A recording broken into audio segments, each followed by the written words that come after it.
Hi, my name is Beth Hiley here from Board Game Geek TV at Gen Con 2015. I'm sitting down with Stephen Bonacourt and Stephanie Straw of Stronghold Games, and you guys have brought us your next... we are Among the Stars.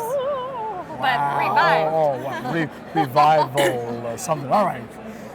So Among the Stars. This is a great release for us. Last year, we already did 2 expansions right with that release that were all close to each other. Among the Stars, The Ambassadors, and Among the Stars, Expanding the Alliance. And now we're coming out with Among the Stars Revival, which is a 2-player standalone expansion. So right out of the box, you can play it head-to-head with a lot more interaction due to the new mechanics in the game versus what the old game offered. So you would not need the base game if you just wanted to do it with 2. Right here, right out of the box, 2 players and a lot of interaction for those 2 players. Or take the cards and bring them in. Or there are mechanics in this game now that you can just pick the mechanics out and use the mechanics, and not use any of the cards and stuff. Right. There is we'll go into the mechanics. So the main game is going to be card drafting, and you're going to be building your space station. And these different stations are going to allow you to do different things and get you additional victory points. Some of them will give you a victory point immediately, and then some of them will be victory points at the end of the game. So that's a good component to be able to get something immediately, but then also know that you might be working the long con to kind of get tons of victory points at the end. Well, and if people have played Among the Stars before, the base game, yeah. I mean that basic feel is going to still be. You're doing the same thing, but it's more streamlined for 2 players for a head-to-head game, and it does add some extra components that aren't in Among the Stars or any of the expansions already. Well, why don't we just assume that people have played Among the Stars? Because if not, they have this fabulous resource that they could go to find out about it. Yes, they do. So what's new with this box particularly? So the new stuff are these spaceships that you're going to be using on yourself or your opponent's space station. So you're going to, as in the base game, you have only your limited area where you can build your station. We'll point to mine over here since mine's closer to the middle. You have a limited area to where you can build your station based on how many reactors that you have. So this spaceship blocks off that. So normally you would be able to build 2 out here as long as you had this main reactor. This blocks it, and you can no longer build out. So these can kind of build up, and actually your opponent could be really mean and put that there. That's blocking you from building 2 stations. So then that forces you to get additional power reactors to be able to build onto your spaceship. But there are some cards that let you get additional points if you have spaceships in your station. And you have ways that you can get rid of it. So you can discard to get 3 money, usually on your turn. You can discard a card to get 3 money. You can also discard a card to get rid of 3 spaceships in your space station. So there are ways to mitigate that, but if you want, like me, I like to take all the spaceships and then use trading posts, which lets me get 15 victory points at the end. So a shark already at the game. It so just came out. Bring on the spaceships, bring on the hate, and I'll take them. So I assume that component is something that could transfer over to a multiplayer game. Absolutely. Yeah, and so the card drafting in the base game, you're passing hands of cards because it's more than 2 players. So in this one, you have them all out and you can see all of them. You'll start with 6, and there's different years. You're actually in space for 4 years.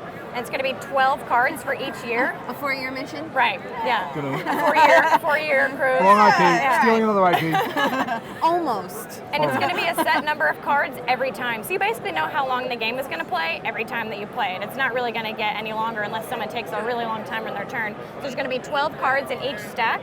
And then this is neat because it'll flip. So you have this white reactor and the black reactor. So for this one, you could either start with, if the black one starts first, then they get to choose first, and then the next year it flips, and then the other player then gets to choose first. So you have an equal number. It's not always one person starting first, and that's good to mitigate that in a 2-player game. How do the advisors work?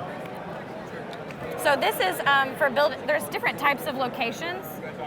There is the A location, the R location, the B location, the D location, and the M location. And those are different types, like military type stations. So there'll be like an armory and the military ones. And they're also all color coded too, so they're easy to see. But they have their own symbols and letters too, if that's a challenge for you. So this, you're gonna build, you're basically taking the military engine, and this is like the business is for B, and that just helps build that out better. And it's just if you want to take advantage of that engine, if you want to go all military, then that will help you do that. But you can build any color that you want, really. So I'm guessing this is also an element that you could Yes, bring yeah, Exactly. that you just can as add, independent yeah. of perhaps the And you don't even spaceships have to you don't even have to play with these. You don't have to use them at all. Right. There's actually lots of cards. There's these guys too that you can add to the game. There's like little alien guys, and you can add those in too, but you don't have to. So very modular design. You can add things in and out of here. Oh, put them there on the table. Yeah. So put them in and out of this game. These guys are nasty. So or in and out of the base game as well. Yeah. So There we go, just to get an idea, because that's some pretty awesome artwork. pretty awesome artwork. and it's a similar scoreboard to the first one, and if you get over 50 points, you just flip it. So. And I'm guessing because this is modular, it's not going to add tons of time to the game because you can sort of mix and match the pieces that you want. So. We have the same time on this game as we do on the other game. Yeah. Now, Absolutely. since this is particularly a two-player game specifically, how long do you think that two-player version would last? Since that's sort of A two-player of this is typically 30 minutes or so. I mean, 30, 45 yeah, maybe, 40, something like 30, 45 minutes, depending on, again, how long you take on your turn. Sure. But, I mean, you're only going to be playing with, what's 12 times 4? 48? You're only going to be playing with 48 cards every time, and you're going to do something with that card on your turn every time, so super quick. And as with most hand pass card drafting games, you're doing it simultaneously. So everyone's in this case Right. you're not doing it that way, but you're all like simultaneously looking, picking, and that kind of stuff. You know what's there, and you're picking. Yeah, nothing you're doing really affects the other person's station except for the spaceships. That's the only thing that whenever you lay a card out, you might be blocking someone else from doing something. Everything else can kind of be done simultaneously. Well, I appreciate you guys bringing that by, and if you haven't checked out Among the Stars, this would be a great place to start or a great addition to a performer. And is now on pre-order on the Stronghold Games website at 30% off. Remember that. With the miniatures pack, which is integratable into this, and the New Dawn game coming later this year. And that was Gen Con attendees. Among the Stars Revival! Paizo.